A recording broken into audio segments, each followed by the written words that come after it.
The champagne glass slipped from my hand when I saw her standing in my doorway. My husband's ex, wearing that same smirk from 4 years ago. The crystal shattered against our Italian marble floor, sending golden liquid spreading like a prophecy across the white stone. "Nice upgrade, Victoria," she said, stepping into our $670,000 home uninvited, her heels clicking against the very tiles I'd spent weeks selecting. "But you should know the truth about how you got here. Before we start, let us know in the comments where you're watching from. Don't forget to like, share, and subscribe for more powerful stories. My name is Victoria Chen, and at 28 years old, I thought I understood what it meant to build a life from nothing. Every morning at 5:30 a.m., my alarm would pierce through the Seattle darkness, and I'd slip out of bed careful not to wake Marcus, my husband of 4 years. The floorboards in our first house creaked with age, but I'd memorized which ones to avoid, a dance I'd perfected over countless early mornings. By 6 a.m., I'd be in my purple scrubs, the ones with tiny butterflies on them that made the sick children at Seattle Children's Hospital smile, even through their pain. I wasn't born into privilege. My parents arrived from Taiwan with 2 suitcases and a dictionary held together with rubber bands. My father worked 3 jobs while my mother cleaned office buildings at night, her hands raw from chemicals but her spirit unbroken. They taught me that dignity came from honest work, that every dollar saved was a small victory against an uncertain world. So I became a pediatric nurse not just because I loved children, but because I understood what it meant to fight for tomorrow when today was already hard enough. My days were 12-hour symphonies of controlled chaos. I'd hold crying babies whose parents couldn't afford to miss another day of work. I'd sing softly to toddlers getting their first chemotherapy treatments, and I'd play video games with teenagers who were too cool to admit they were scared. My feet would throb by hour 8, my back would ache by hour 10, but when a child finally smiled or a parent hugged me with tears of relief, every pain disappeared. I'd drive home through Seattle's perpetual rain, listening to podcasts about financial planning, dreaming of the day Marcus and I could afford something more than our starter home with its temperamental heating and windows that leaked during storms. Marcus would usually be home first, his job as a software consultant allowing him regular hours, while mine were dictated by the needs of tiny humans who didn't care about schedules. He'd have dinner waiting. Nothing fancy, usually pasta with jarred sauce that he'd doctor up with fresh basil from our struggling window garden. We'd eat on our secondhand dining table, the one with the wobbly leg I kept meaning to fix, and plan our future. 5 more years of saving, he'd say, and we can upgrade to something special.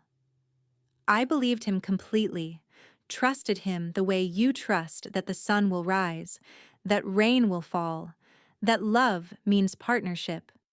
Every month, I'd transfer 60% of my paycheck to our house fund, keeping just enough for gas, groceries, and the $100 I sent to my parents to help with my younger brother Kevin's college expenses. I wore the same 3 pairs of scrubs on rotation, packed lunches of leftover dinner, and hadn't bought new shoes in 2 years. My coworkers would invite me to happy hours, weekend trips to Vancouver, wine tastings in Woodinville, but I'd always decline with a smile. "We're saving for our dream home," I'd explain, and they'd nod knowingly, respecting the sacrifice even if they didn't fully understand it. The truth was, I was rich in ways that had nothing to do with money. I had a husband who brought me coffee in bed every Sunday, parents who called me their butterfly warrior, and a job where I made a difference every single day. I thought I had everything figured out. I was wrong. Our mornings had a rhythm that felt like a warm blanket wrapped around my entire world. Marcus would wake at 7, exactly 90 minutes after I'd left for the hospital, and his first text would always arrive by 7:15. "Morning, beautiful. Coffee tastes wrong without you."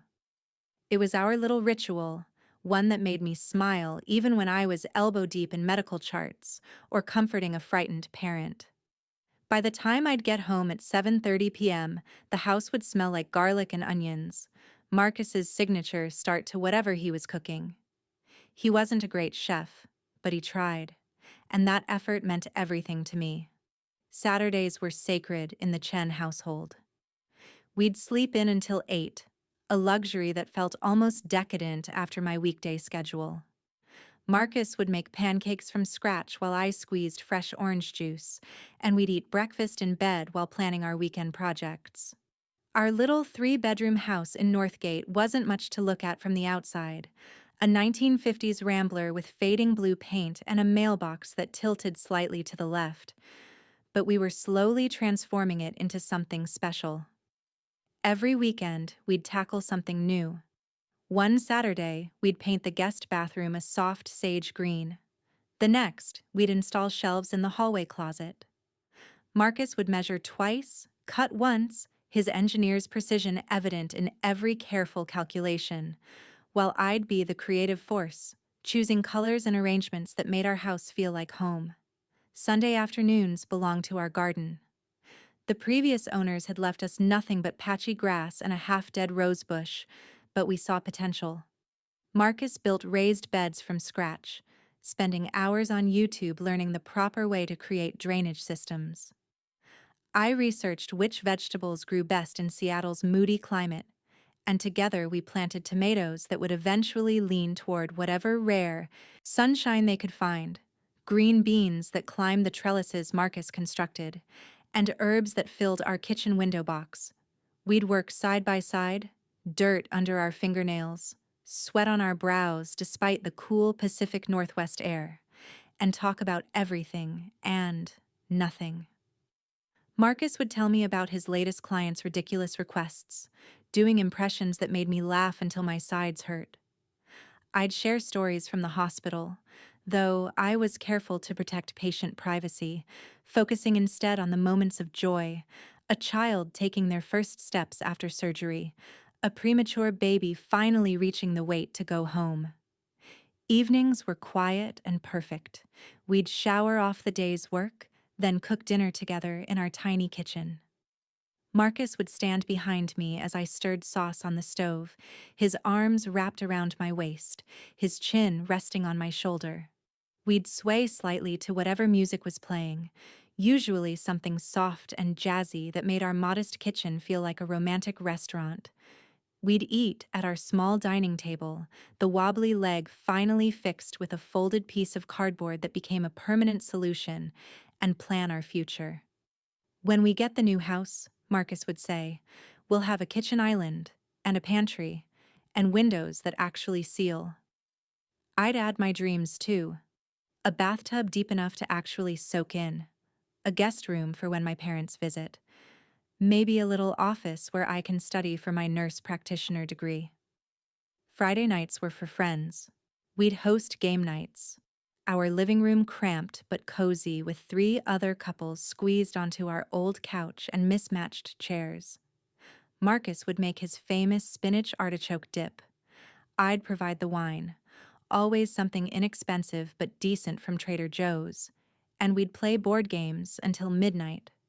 Marcus had this way of making everyone feel welcome, remembering details about their lives, asking about sick parents and job interviews. Our friends would often stay late, not wanting to leave the warmth of our little home, the easy laughter, the feeling that here, in this modest house with its creaking floors and outdated kitchen, something real and beautiful was being built.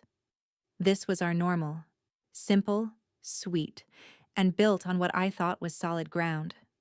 The first crack appeared on a Tuesday afternoon in March, the kind of gray Seattle day where the sky pressed down like a damp blanket, and even the cherry blossoms seemed to droop with exhaustion. I'd left the hospital early with a migraine that felt like someone was slowly tightening a vise around my temples. The charge nurse had taken one look at my pale face and practically pushed me out the door. "The kids need you healthy, Victoria. Go home." The drive back was a blur of windshield wipers and careful breathing, trying not to let the nausea overwhelm me as I navigated the familiar streets to our house. I expected silence when I turned my key in the lock, the peaceful emptiness that would let me crawl into bed with the curtains drawn until the pain passed. Instead, I heard Marcus's voice carrying from his home office, sharp and agitated in a way I rarely heard. He was supposed to be at a client site downtown until 6. My hand froze on the doorknob as his words became clearer. "She doesn't need to know about that," he said, his tone low but forceful, the way he sounded when dealing with difficult clients who wouldn't accept reasonable boundaries. "It's ancient history, Rebecca." Rebecca. The name hit me like ice water down my spine. Rebecca Blair, the woman he'd dated for 6 years before we met. The one whose betrayal had left him so shattered he couldn't even say her name for the first year we were together. According to Marcus, she'd cheated on him with his business partner Tom, destroying both his first startup and his ability to trust. It had taken months of patient love to help him open up again, to believe that not everyone would betray him the way she had.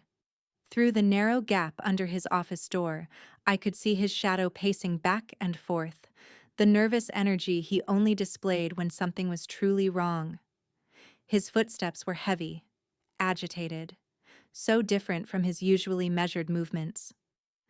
"The money has nothing to do with her," he continued, and I heard his desk chair creak as he must have sat down hard.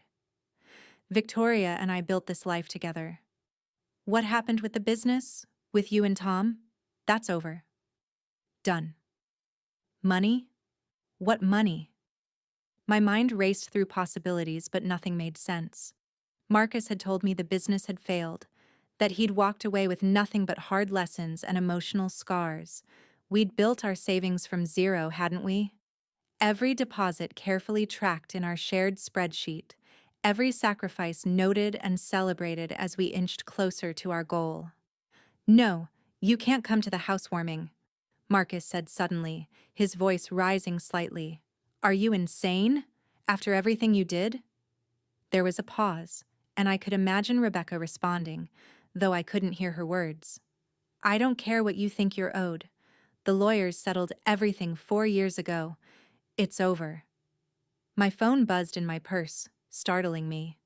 A text from my colleague asking if I'd made it home safely. The sound must have carried because Marcus's voice stopped abruptly. I heard his footsteps moving toward the door, and I quickly moved to the kitchen, pulling out a glass for water with trembling hands, trying to look like I'd just arrived. When Marcus emerged from his office 3 minutes later, his face was flushed, and there was a tightness around his eyes I'd only seen a few times before. He stopped short when he saw me, his expression cycling through surprise, concern, and something else. Was it guilt? Before settling on worry. "Victoria, you're home early. Are you okay?" He crossed to me quickly, his hand going to my forehead as if checking for fever. His palm was sweaty. "Migraine," I managed, studying his face. "Were you on a call? I thought I heard voices." "Just a difficult client," he said, not quite meeting my eyes. "You know how it is. Everyone wants everything yesterday. Why don't you go lie down? I'll bring you some tea and those migraine meds." But as he turned toward the cabinet where we kept the medicine, I noticed his phone screen still glowing on the counter. Before it went dark, I saw the call log. Rebecca Blair, 47 minutes. I spent the next week constructing elaborate explanations in my mind, each one more reasonable than the last. Of course Marcus would be upset talking to Rebecca. She'd destroyed him. The woman had slept with his best friend and business partner, shattered his trust so completely that he'd needed therapy to process the betrayal. When we first started dating, he couldn't even walk past certain restaurants without tensing up because they'd been their places. The money he mentioned was probably just about settling old business debts, closing accounts, the mundane financial untangling that follows any failed partnership. These things take time. 4 years wasn't that long in legal terms, was it? Wednesday morning, I made his favorite breakfast: scrambled eggs with chives from our garden and perfectly crispy bacon, and watched him eat while I sipped my coffee. He seemed normal, talking about a presentation he was preparing for Microsoft, gesturing with his fork as he explained the cloud migration strategy he'd developed. This was my Marcus, the brilliant consultant who could solve any technical problem, the man who brought me flowers every Friday just because. Surely I was overthinking one tense phone call. But then I'd catch him staring at his phone during dinner, thumb hovering over the screen like he was debating something important. "Work emails," he'd say when I asked, but he'd angle the screen away from me in a way he never had before. At night, he'd wait until he thought I was asleep before checking his messages, the blue glow illuminating his worried expression in our dark bedroom. I'd lie there with my eyes barely cracked open, watching him type and delete, sometimes running his hand through his hair in frustration. Thursday evening, my best friend Sarah came over for our monthly wine night. Marcus excused himself to his office to finish some work, but I noticed he took his phone with him, something he never did during Sarah's visits, usually leaving it charging in the kitchen. "Is everything okay with you two?" Sarah asked, her therapist instincts picking up on something I was trying desperately to ignore. "Marcus seems distracted." "Oh, you know how it is," I laughed, the sound too bright, too forced. "We're just stressed about the new house, making sure everything's perfect for the housewarming party. He's probably overthinking the guest list or worried about having enough parking spaces." Sarah studied me for a moment, her dark eyes searching, but I busied myself refilling our wine glasses, chattering about the tile samples I'd been considering for the master bathroom. Friday afternoon, Marcus brought me roses, white ones this time instead of the usual red, but I told myself variety was good. He suggested we go out for dinner, something we rarely did anymore because of our aggressive saving plan. We went to our favorite Thai place, the little hole in the wall where we'd had our third date, where he'd accidentally ordered his pad Thai spicy and spent 20 minutes with tears streaming down his face while insisting he loved it. He held my hand across the table, told me about his day, asked about my patients. Everything was perfect except for the way he kept glancing at the door every time it opened, as if expecting someone.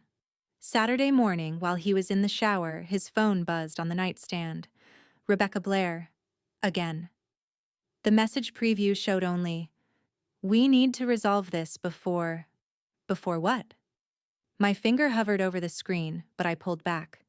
I wasn't that wife. I wasn't the woman who went through her husband's phone. We had trust. We had love. We had a life we'd built together through sacrifice and planning and shared dreams. I heard the shower turn off and quickly rolled away from his phone, pretending to be absorbed in my book. Marcus emerged in a towel, water droplets still clinging to his shoulders, and kissed the top of my head. "Love you," he said automatically, reaching for his phone. I watched him check the message, watched his jaw tighten, watched him delete it without responding. "Want to work on the garden today?" he asked, his voice artificially cheerful. "Those tomato plants aren't going to stake themselves." "Sounds perfect," I replied, matching his false brightness with my own. The truth started unraveling 3 days before our housewarming party, on a Thursday afternoon that had begun with such promise. I'd taken the day off to prepare for Saturday's event, our first real party in our new Bellevue home, the beautiful colonial that represented everything we'd worked for. The caterers were confirmed, the bartender hired, and I had a checklist 2 pages long of last-minute details. Marcus had been tense all week, which I attributed to the pressure of hosting his colleagues and clients. "This party could lead to major contracts," he'd said, adjusting his tie that morning with nervous fingers. "Everything needs to be perfect." I was organizing his home office, wanting every room to be immaculate in case guests wandered through the house. His desk was a disaster of client contracts, technical manuals, and coffee-stained notebooks.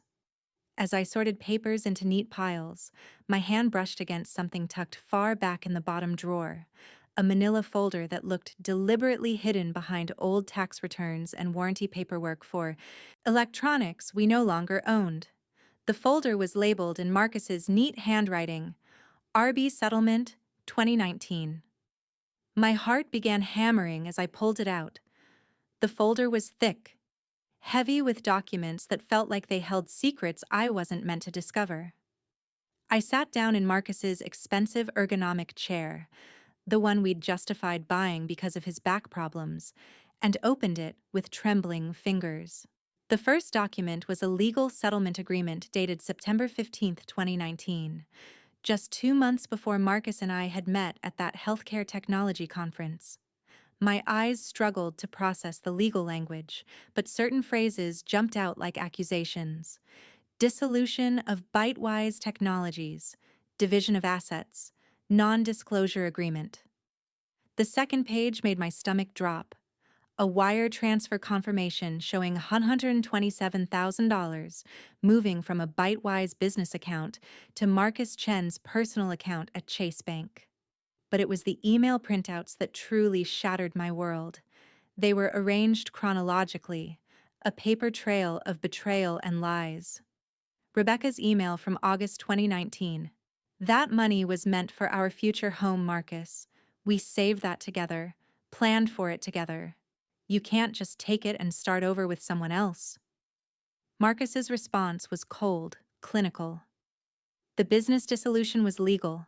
The funds are mine per the partnership agreement.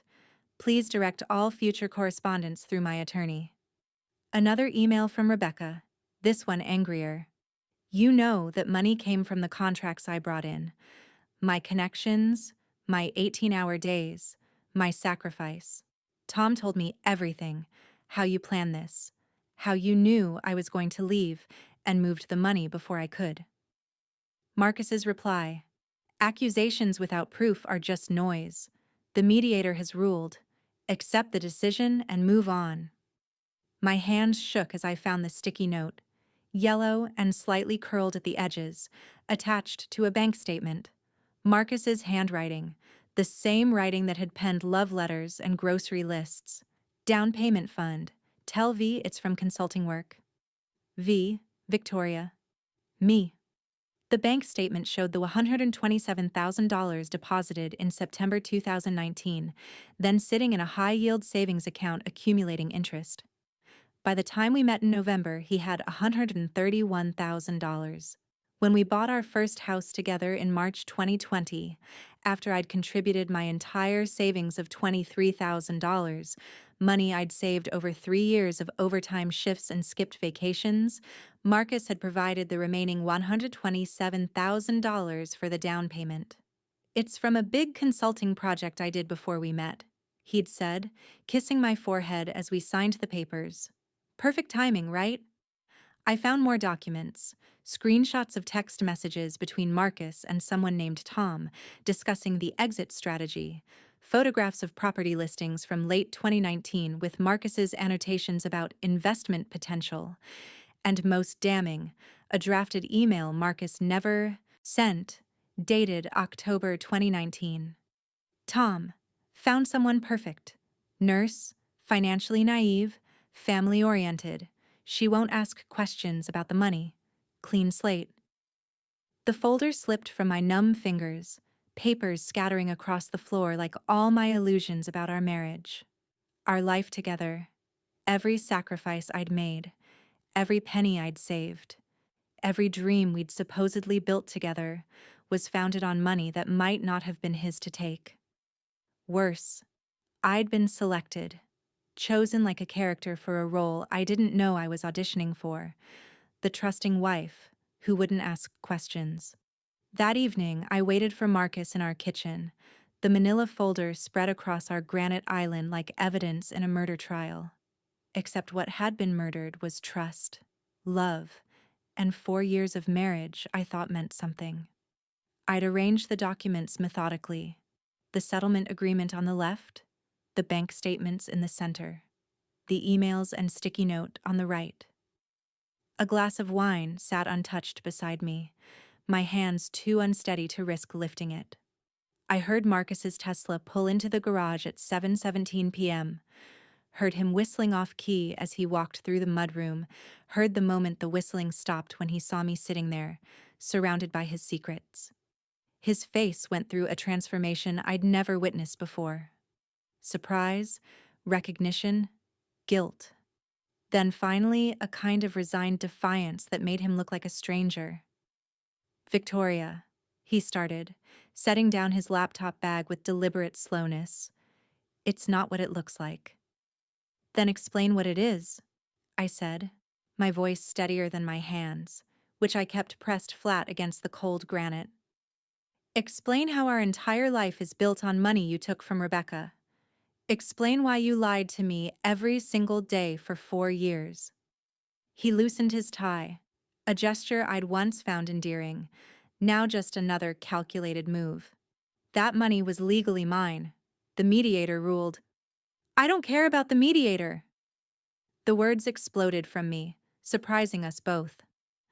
"I care that you told me it was from consulting work. I care that you let me believe we built everything together from nothing. I care that you watched me work double shifts, skip meals to save money, send less to my parents than they needed, all while you had over $100,000 from your past relationship sitting in an account." Marcus moved closer, his hands reaching for mine, but I pulled back. "Victoria, please. That money, it was from before you. Rebecca and I, we built that business. Yes, but when she cheated with Tom—" "Did she?" I interrupted, holding up one of the emails. "Because these messages suggest something very different. They suggest you orchestrated the whole thing." His jaw tightened. "She's bitter. She's been trying to rewrite history for years. When she found out about our new house through mutual friends, she started calling again, making threats." "So the phone calls were real. It wasn't a question.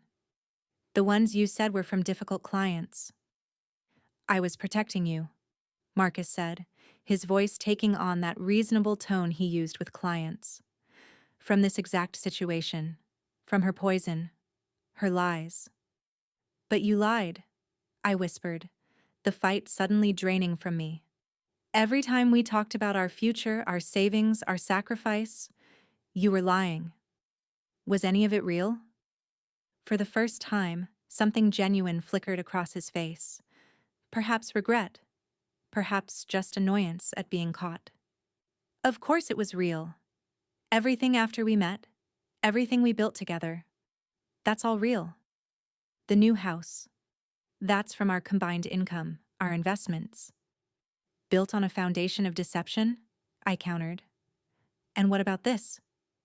I pushed the sticky note toward him, the one with his damning words about finding someone who wouldn't ask questions. He stared at it for a long moment. "That's not—" I was venting to Tom. "It didn't mean anything. It meant I was selected for my ignorance, chosen because you thought I'd be too stupid or too trusting to ever discover the truth. That's not fair." "Fair?" I laughed, but it sounded more like breaking glass. "You want to talk about fair? Fair would have been telling me the truth from the beginning. Fair would have been letting me choose whether I wanted to build a life with someone who potentially stole from his ex. Fair would have been treating me like a partner instead of a mark." Marcus's phone buzzed. Rebecca's name flashed on the screen. He declined the call, but not before I saw the preview of her text. "Did you tell her yet? Or should I?" "She's coming to the party, isn't she?" I asked, suddenly understanding. "That's why you've been so nervous. She threatened to expose you in front of everyone." His silence was all the confirmation I needed. The man I'd married, whose children I'd dreamed of having, who I'd trusted with every aspect of my life, had been managing me like a problem to be solved, a risk to be mitigated, a naive nurse who wouldn't know a balance sheet from a bed sheet.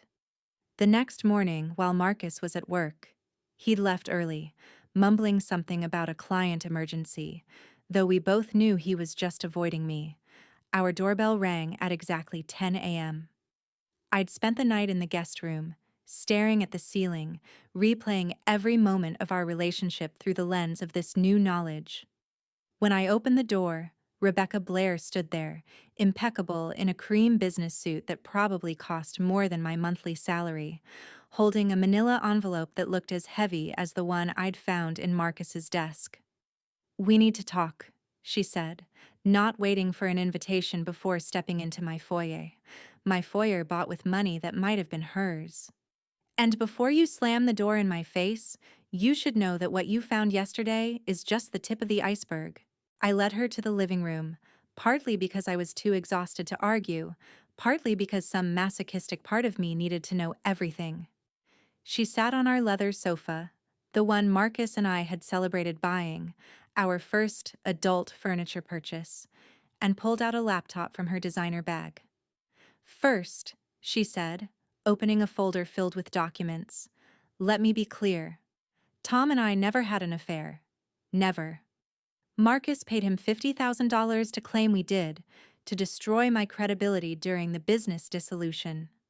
She showed me wire transfer records from Marcus's account to Tom's, dated 2 weeks before Tom signed an affidavit claiming he'd been sleeping with Rebecca for 6 months. Then came the text messages, screenshots from Tom's phone that Rebecca had somehow obtained. Marcus writing, "Stick to the story. The lawyer says infidelity nullifies her claim to the intellectual property." Tom responding, "This feels wrong." Marcus, "50K makes it right. Do you want to be bought out for pennies or lose everything?" "But why?" I asked, my voice hoarse from crying. "If the business was successful, why destroy it?" Rebecca laughed bitterly. "Because I discovered he was hiding profits. Bytewise had landed a contract with Amazon, $1.2 million for our inventory management system. Marcus never reported it to Tom or me. He was planning to force us out, then collect the payment himself. When I confronted him, he knew I'd expose him, so he struck first."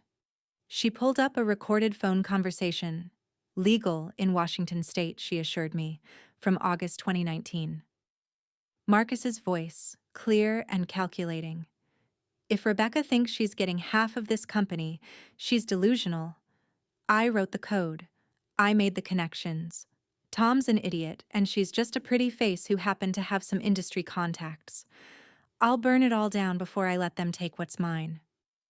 But the worst revelation was yet to come. Rebecca showed me a private investigator's report she'd commissioned after their breakup. "This isn't the first time Marcus has done this," she said, scrolling through pages of business records. 2015, Edge Tech Solutions, founded with a partner named David Kim, dissolved after Marcus claimed David was embezzling. David lost everything, had a breakdown, moved back to Korea. 2017, Neural Networks Inc., 3 partners. Marcus accused them of stealing proprietary code, bought them out for $10,000 each. 3 months later, sold the company for $800,000. Each business followed the same pattern. Marcus would partner with people who had skills or connections he needed, build something valuable, then manufacture a crisis that forced them out for a fraction of the company's worth. "And then there's you," Rebecca said, her voice softer now. She showed me Marcus's emails to Tom from October 2019, the ones I'd seen partially, but there were more. "Found the perfect girl. Nurse, sends money to family, wouldn't know a balance sheet, from a bed sheet. She'll never ask questions." Another email. "V's got 20K saved. Once we combine finances, I can invest it without her knowing. She trusts everything I say about money." I felt sick.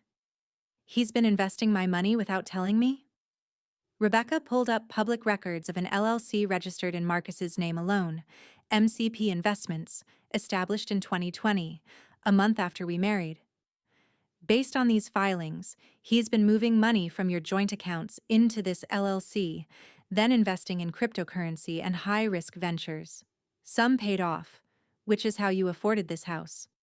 But Victoria, if any of these investments tank, You're jointly liable for the debts while he keeps the profits in his separate LLC. The room spun.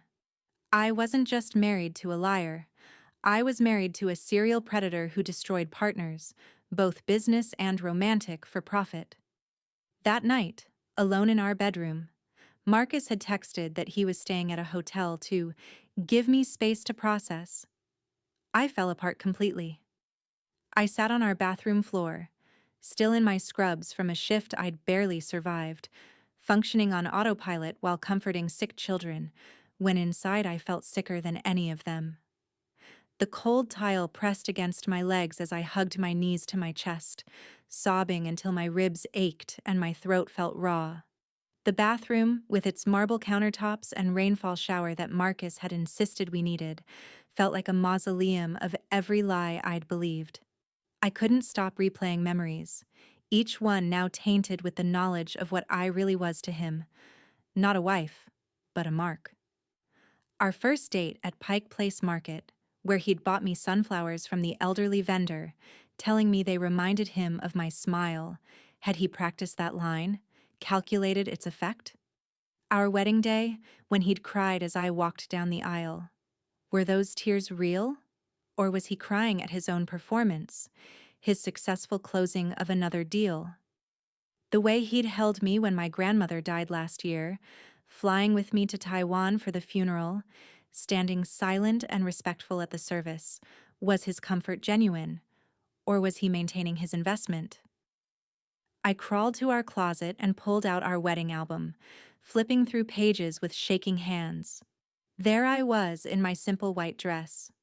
I'd insisted on keeping costs down, buying it off the rack for $500 instead of the designer gown my friends encouraged me to splurge on. We're saving for our future, I'd told them proudly. In every photo, I glowed with happiness, with trust, with the absolutely certainty that I'd found my person. The woman in those pictures didn't know she was a line item in a business plan. She didn't know her husband had a portfolio of destroyed lives. She didn't know that while she was writing vows about eternal love and partnership, he was probably calculating the ROI of marriage versus simply living together. I thought about the sacrifices I'd made, each one, now feeling like a small death. The promotion to charge nurse I'd turned down because it would mean longer hours, and Marcus had said, "We need you home, building our life together." The trip to Europe my cousins had invited me on. Next year, I'd promised them, after we buy the house. The designer purse my mother had offered to buy me for my birthday. I don't need things, Mom. Marcus and I are building something more important than material goods. Every sacrifice had been a deposit into an account I thought was ours, but was really just his. My phone buzzed with texts from friends confirming their attendance at tomorrow's housewarming party. Can't wait to see the new place. You guys are such an inspiration. Couple goals. Each message felt like a mockery.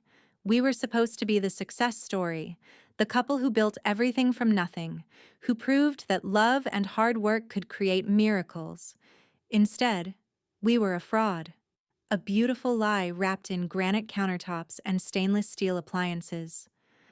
I found myself in Kevin's room, what we called the guest bedroom, but what I'd secretly been imagining as a nursery.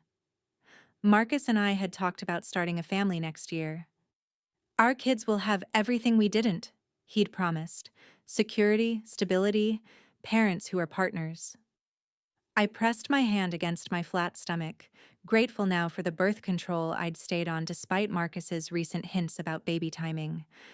At least I hadn't brought a child into this elaborate deception. The hardest part was that I still loved him, or at least, I loved who I thought he was. The Marcus who made me laugh with his terrible impressions, who knew exactly how I liked my coffee, who rubbed my feet after long shifts without being asked. Was any of that real? Or was it all just maintenance? Like oil changes on a car you need to keep running? I called in sick for tomorrow's shift, unable to imagine facing the world when I couldn't even face myself. How could I comfort sick children when I felt so broken? How could I tell parents everything would be okay when nothing would ever be okay again? By dawn, something had shifted. I woke up on the bathroom floor with a stiff neck and swollen eyes, but also with a clarity I hadn't felt in days. The tears were done. The self-pity was done. I stood up, stared at myself in the mirror, at the puffy face and tangled hair, and made a decision. I wasn't going to be another casualty in Marcus Chen's portfolio of destroyed lives. I wasn't going to be David Kim, driven back to Korea in defeat. I wasn't going to be Rebecca, fighting for years just to be heard. I was going to be something Marcus never calculated for. Victoria Chen, the woman who fought back smart. I made coffee, strong and black, and sat at the kitchen table with a legal pad. At the top, I wrote, War Plan, then crossed it out and wrote, Justice Strategy. That felt better, more accurate. This wasn't about revenge. It was about truth, protection, and ensuring Marcus never did this to anyone else. First call, 7 a.m. sharp. My cousin David in San Francisco. I need your help, I said when he answered, voice groggy with sleep. And I need you to not ask why yet. David was a forensic accountant who specialized in divorce cases and fraud investigation. He'd worked with the FBI on several high-profile embezzlement cases. More importantly, he was family, and in Taiwanese families, you protect your own. Whatever you need, Vic, he said, immediately alert. How bad is it? Remember when you warned me that Marcus seemed too polished, too perfect? You were right. I heard him sigh, not an "I told you so" sigh, but a sad acknowledgement. Can you come up today? Bring your laptop and whatever software you use to trace hidden money. I'll be there by noon. Second call, Rebecca Blair. She answered on the first ring as if she'd been waiting. I want to work together, I said without preamble. But I need to know, what's your real goal here? Honestly, I want my reputation back. For 4 years, everyone in Seattle Tech has thought I'm the woman who cheated with her business partner and destroyed a promising startup. It's killed my career.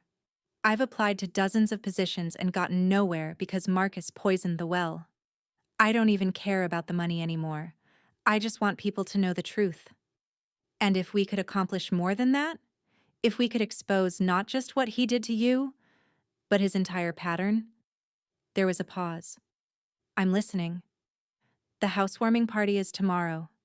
Everyone who matters to Marcus will be there. His clients, his family, our friends, potential investors for whatever his next scheme is. What if we gave them all a show they'd never forget? Rebecca's laugh was sharp but approving. You're not the naive nurse he thought you were. No, I agreed, looking at my wedding ring. The diamond Marcus had claimed came from his grandmother, but I now suspected was just another prop. I'm not. I spent the morning gathering documents, organizing evidence, creating a timeline that started with David Kim in 2015 and ended with me discovering the truth. David arrived at noon with his laptop and a grim expression that softened into sympathy when he saw my face. Show me everything, he said simply. We worked through the afternoon, David's fingers flying across his keyboard as he traced money through accounts, shell companies, and cryptocurrency wallets. Jesus, Vic, he muttered. This guy's got nearly $500,000 hidden in various assets. And look at this. He showed me transactions from our joint account to Marcus's LLC, small amounts but consistent, like a slow bleed. He's been siphoning money for years. Can you prove it? Legally? Every penny. And Victoria? Some of this is criminal. Tax fraud, for sure. Maybe wire fraud. The FBI might be interested. I felt no satisfaction, just cold resolve. Good. But first, I want him exposed publicly. I want everyone to know who Marcus Chen really is. The old Victoria would have confronted him immediately, emotionally, desperately seeking an explanation that would make it all okay. But that Victoria had died on the bathroom floor last night. The new Victoria was patient. She was strategic. She was done being anyone's victim. Tomorrow's party would go on as planned. But it wouldn't be the celebration Marcus expected. The plan came together with the precision of a surgical procedure, every element carefully timed, every contingency considered, every detail designed for maximum impact. I sat with David and Rebecca at my dining room table, the same table where Marcus and I had planned our future, now covered with evidence of his past. We worked like a team that had been preparing for this moment for years, not hours. "The slideshow is genius," Rebecca said, reviewing my PowerPoint presentation titled Our Journey Together. The first 20 slides were exactly what guests would expect. Romantic photos, milestones, sweet moments that would lull everyone into comfortable viewing. But we need to embed the evidence slides carefully. Too early, and Marcus might notice and stop it. Too late, and people might have already left. David pulled up the timeline on his laptop. Marcus always gives a toast at exactly the halfway point of parties. He likes being the center of attention when everyone's had enough drinks to be relaxed, but not so many they won't remember his words. We'd been to enough events together for me to know this was true.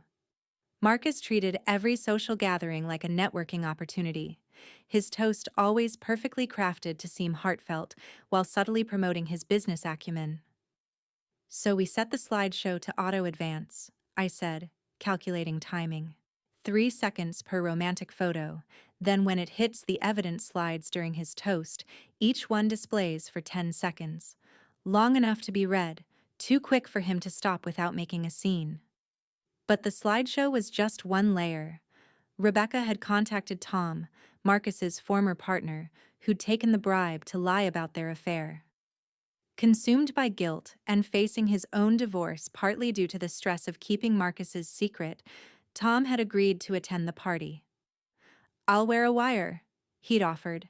"If Marcus says anything incriminating, you'll have it recorded." David's contribution was more subtle but potentially more devastating. "I've prepared a package for the IRS," he said, showing me a file 3 inches thick.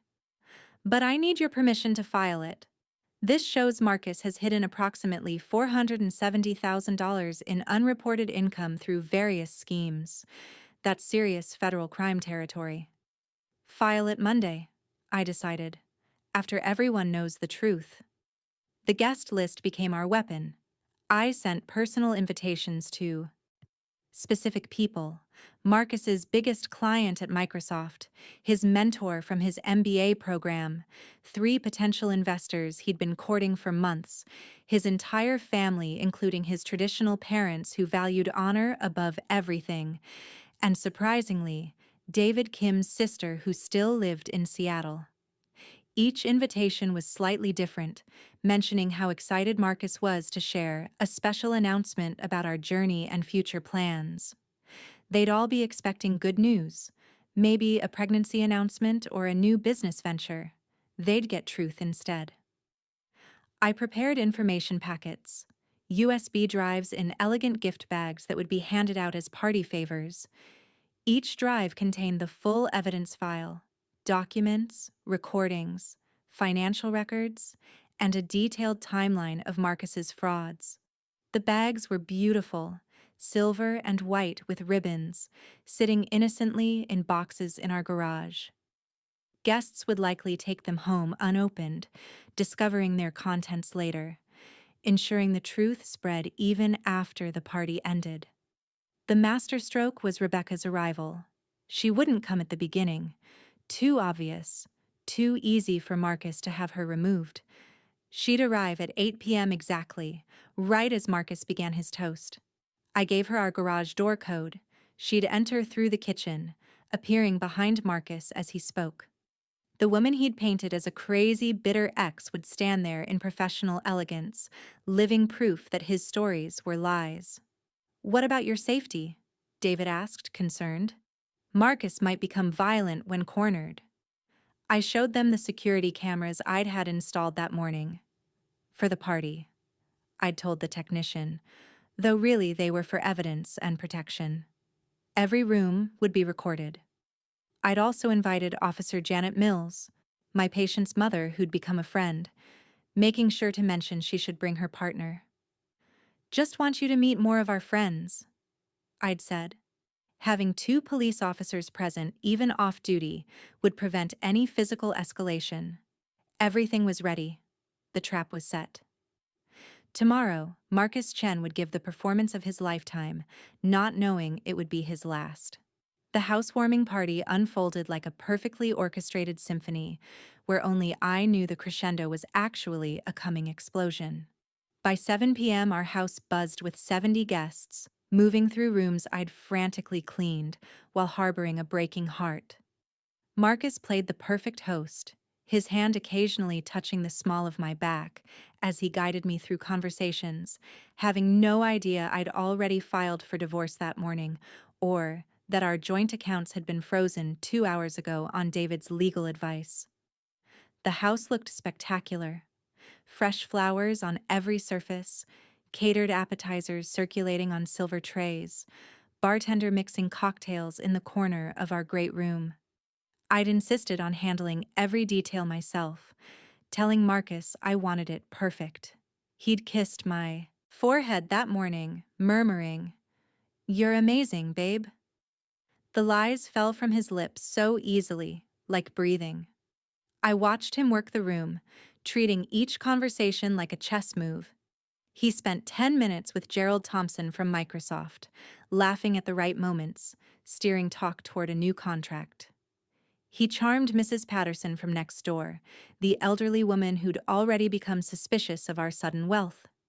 He even cornered his mentor, Professor Williams, near the fireplace, gesturing enthusiastically about some new venture he was planning. Another company, another set of victims, another tower of lies he'd never get to build. At 7:30, his parents arrived. Mrs. Chen, elegant in her navy dress, hugged me warmly. "Victoria, the house is beautiful. You've made such a wonderful home for our son." The guilt of what I was about to do to them, these good people who'd raised a monster without knowing it, nearly broke my resolve. Then I remembered the email. Wouldn't know a balance sheet from a bedsheet. I smiled and thanked her. Tom arrived at 7:40, visibly nervous, sweat beading on his forehead despite the cool evening. Marcus's face went rigid when he saw him. "What the hell are you doing here?" he hissed, pulling Tom into his office. Through the door, I heard Marcus's angry whisper. "We had a deal. You disappear. Stay." Disappeared. Tom's response was too quiet to hear, but he emerged minutes later, the wire Rebecca had given him still intact under his shirt. Marcus followed, his jaw clenched, but forcing a smile as he returned to his guests. By 7:45, I started the slideshow on our living room TV, volume low, just background ambiance. Our wedding photos dissolved into pictures of our first house, our garden, Marcus laughing at a barbecue. Guests glanced at it occasionally, smiling at the romantic narrative. Marcus was too busy networking to notice the USB drives I'd started placing strategically on tables, disguised as party favors for later. At 7:50, Officer Mills arrived with her partner, both in civilian clothes but carrying themselves with that unmistakable police bearing. I introduced them around, making sure Marcus noticed their presence. His smile tightened slightly. Cops made everyone nervous, even innocent people, especially guilty ones. David Kim's sister Jennifer stood near the kitchen, her presence unnoticed by Marcus, who'd never met her. But she watched him with laser focus, this man who'd destroyed her brother's life. She'd brought her husband, a journalist for the Seattle Times who was very interested in patterns of tech industry fraud. They mingled separately, gathering atmospheric details for the story that would run regardless of tonight's outcome. At 7:55, I clinked my glass, getting everyone's attention. "Marcus would like to say a few words," I announced, my voice steady as granite, "about our journey and some exciting announcements." Marcus beamed, moving to the center of the room. Behind him, the slideshow continued its innocent loop. "For now, He raised his champagne glass, that practiced gesture I'd seen so many times. Friends, family, colleagues, he began, his voice warm and confident. Victoria and I want to thank you for celebrating this milestone with us. This house represents so much more than just walls and windows. It's proof that with hard work, determination, and the right partner, anything is possible. Several guests nodded appreciatively. His mother dabbed at her eyes. The slideshow behind him showed us planting tomatoes in our old garden, both of us dirt-smudged and laughing. In exactly 90 seconds, it would show something very different. At exactly 8 p.m., the doorbell rang. Rebecca walked through the kitchen entrance at the exact moment Marcus was mid-sentence about building something from nothing. She moved with deliberate calm, her cream suit pristine, her expression serene. The room's energy shifted instantly, conversations dying, heads turning, champagne glasses freezing halfway to lips. Marcus's voice cracked as he saw her, his carefully rehearsed speech dissolving into stammered silence. "Hello, Marcus," Rebecca said, her voice carrying across the suddenly quiet room. "I heard you were celebrating. I thought it was time everyone knew what they were really celebrating." "You need to leave," Marcus managed, his face flushing red. "This is a private event." "Oh, I'll leave," Rebecca interrupted, stepping further into the room where everyone could see her clearly. "But first, your guests deserve to know the truth about how you afford these celebrations." Behind Marcus, the slideshow advanced. The first document appeared. His email to Tom.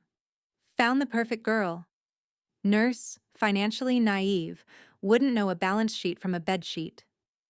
Gasps rippled through the room. I watched Marcus turn, see the screen, and lunge for the laptop controlling it. But David had secured it in the locked study, streaming wirelessly. The slide remained for 10 agonizing seconds. "What is this?" Professor Williams demanded, stepping forward to read the screen better. The next slide appeared. The wire transfer of $50,000 to Tom with the memo line, "consultation fee." Dated the same day Tom signed the false affidavit about the affair.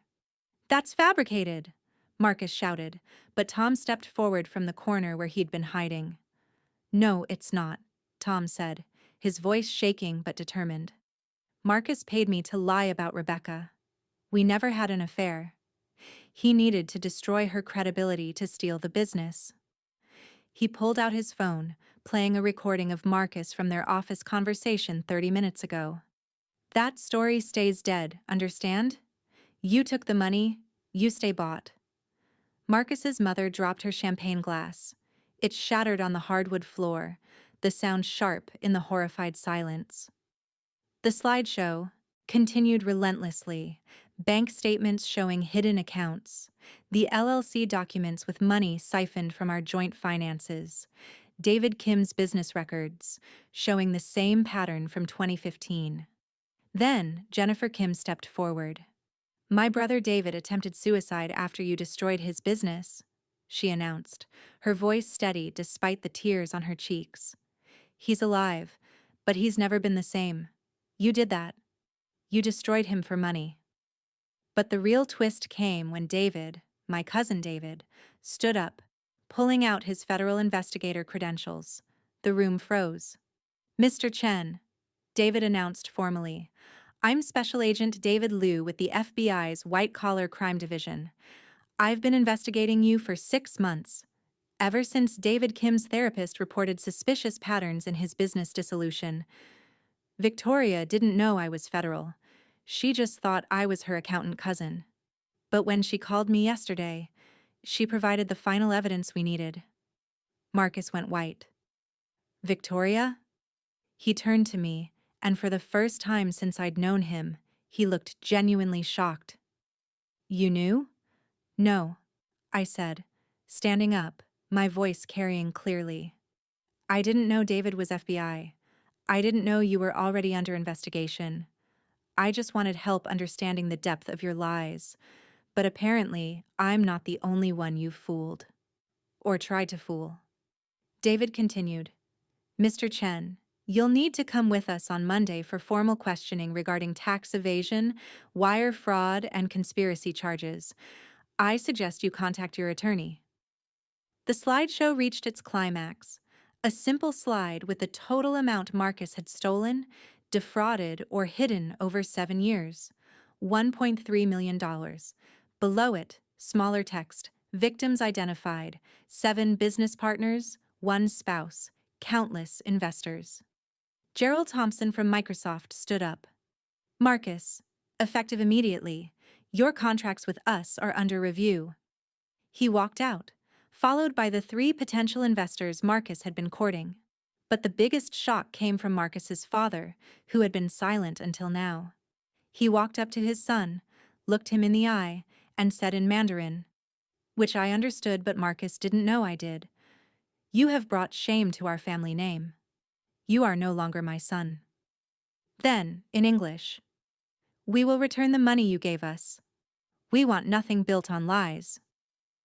Marcus stood in the center of his great room, surrounded by the ruins of his carefully constructed life, the slideshow behind him now showing what should have been the party's pinnacle, a photo of us in front of this very house, smiling, playing the perfect couple. The USB drives contain all the evidence, I announced to the remaining guests. Take them, share them, make sure everyone knows who Marcus Chen really is. The divorce was finalized 6 months later on a gray September morning that felt like the world exhaling after holding its breath. The ETE courthouse in downtown Seattle was quiet. Just Marcus, his lawyer, mine, and a judge who'd clearly seen enough of these cases to remain unmoved by the drama. Marcus looked smaller somehow, his designer suit replaced by something off the rack, his confidence eroded by months of legal battles on multiple fronts. When the judge awarded me the house and 60% of all disclosed assets, which, thanks to David's investigation, included the cryptocurrency Marcus had hidden, Marcus simply nodded, defeated. The IRS had been less forgiving than our divorce judge. They'd fined Marcus $180,000 for tax evasion and sentenced him to 2 years probation with 500 hours of community service. The FBI's wire fraud charges were still pending, his lawyer negotiating desperately for a plea deal that would keep him out of federal prison. But perhaps the most devastating blow to Marcus was professional. His name had become toxic in Seattle's tech community. The Seattle Times article, written by Jennifer Kim's husband, had gone viral. The con artist in the coding community, a pattern of destruction, detailed every business he'd destroyed, every partner he'd betrayed. Microsoft hadn't just canceled his contracts, they'd sent a memo to all their vendors warning against working with him. Rebecca won her civil suit 3 weeks after my divorce was finalized. The judge awarded her $200,000 in damages plus interest, money she'd never thought she'd see.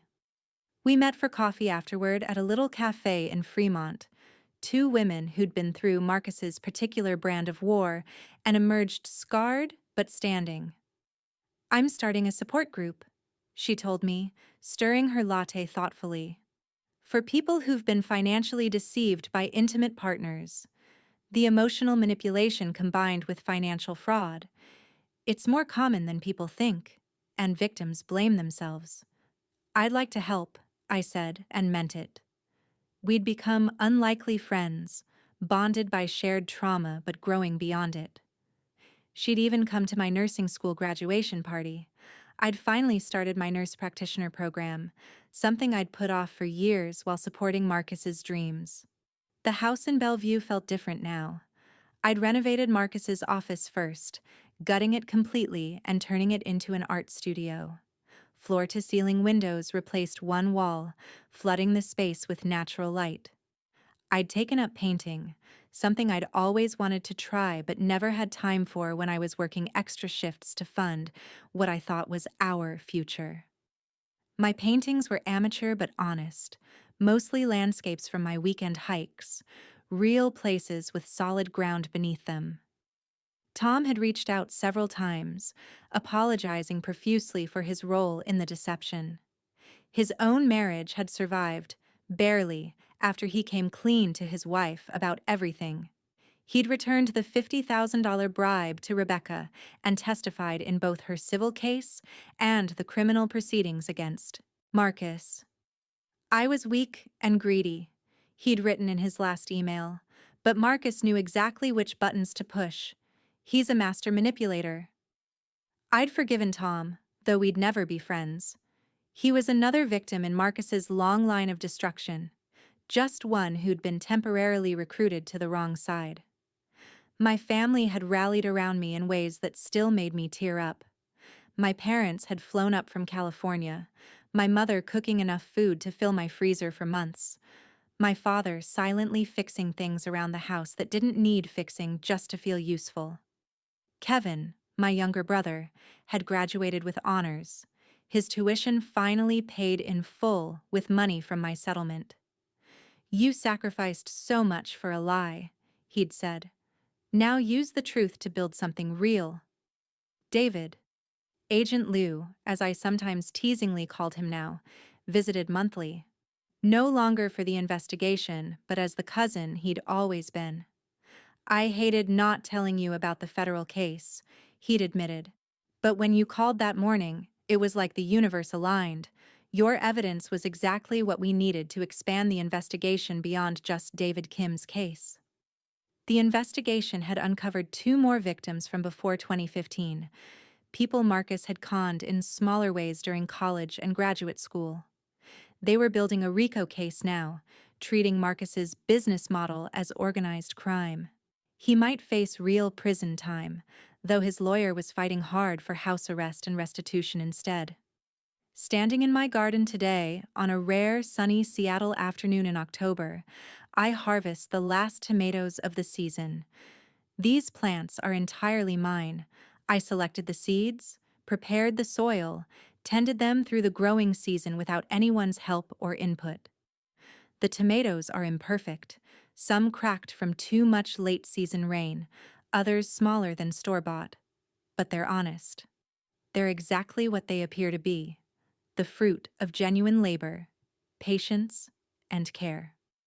It's been a year since the housewarming party that changed everything. The house is quieter now, but it's filled with truth. My truth. The walls hold paintings I created during sleepless nights when the betrayal felt too heavy to carry. The kitchen hosts dinner parties with my real friends, the ones who stayed after the scandal, who held me while I cried, who never once said, "I had a feeling about him," even if they did.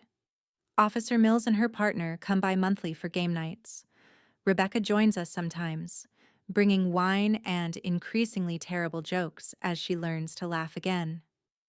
Last month, I met James at the hospital, a pediatric respiratory therapist who works with my patients.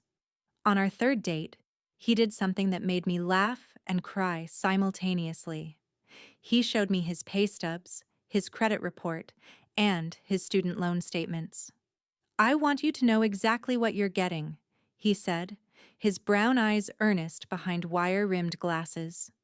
"I've got $47,000 in student debt, my credit score is 692, and I drive a 2015 Honda Civic with a dented bumper. But I've never lied about money, and I never will." His honesty was the sexiest thing I'd ever experienced. "We're taking things slow, but for the first time in years, I'm not checking phone records or searching for hidden folders. Trust, I'm learning, shouldn't require detective work." Marcus is serving 18 months in minimum security federal prison. The RICO charges stuck, though his sentence was reduced for cooperation. He's teaching computer skills to other inmates, probably plotting his next move, though his reputation is so thoroughly destroyed that his options are limited. His parents returned every penny he'd ever given them, donating it instead to a fund for fraud victims. His mother sends me a card every Christmas, apologizing for raising someone capable of such deception. I write back every time, telling her it wasn't her fault. Monsters sometimes grow in good homes. It doesn't mean the home was bad. The strangest gift Marcus gave me was discovering my own strength. I wasn't the naive nurse who wouldn't know a balance sheet from a bedsheet. I was a woman who could dismantle a con artist's empire with patience, intelligence, and the kind of justice that comes from refusing to be anyone's victim. I now review our finances monthly, understanding every investment, every tax implication, every dollar's journey. I teach financial literacy at the community center on Saturdays, specifically targeting young women in healthcare who, like me, might be so focused on caring for others that they forget to protect themselves. Rebecca and I sometimes joke that Marcus was right about one thing: I was the perfect girl. Just not in the way he thought. I was perfect because I was strong enough to survive his deception, smart enough to ensure he'd never deceive anyone else, and wise enough to transform my pain into purpose. Sometimes, the best revenge isn't destroying someone who hurt you. It's revealing who they really are and letting the truth do the work. Sometimes, the home you thought you were building with someone else is actually the foundation for discovering who you really are. And sometimes, a house built on lies has to fall before you can build a home on truth. The morning glory vines I planted this spring have overtaken the fence where Marcus once planned to build his home office expansion. They bloom defiantly, these flowers that some consider weeds, opening fresh each dawn regardless of yesterday's weather. I've learned to be like them, resilient, perhaps invasive in my truth-telling, certainly impossible to uproot now that I've claimed this ground as mine. Blood isn't always family, vows aren't always truth, and sometimes the person sleeping next to you is the stranger you should fear the most. But also remember this: you are stronger than their lies, smarter than their schemes, and worthy of a love that doesn't require a forensic accountant to verify. What would you do if you were in her place? Tell us in the comments.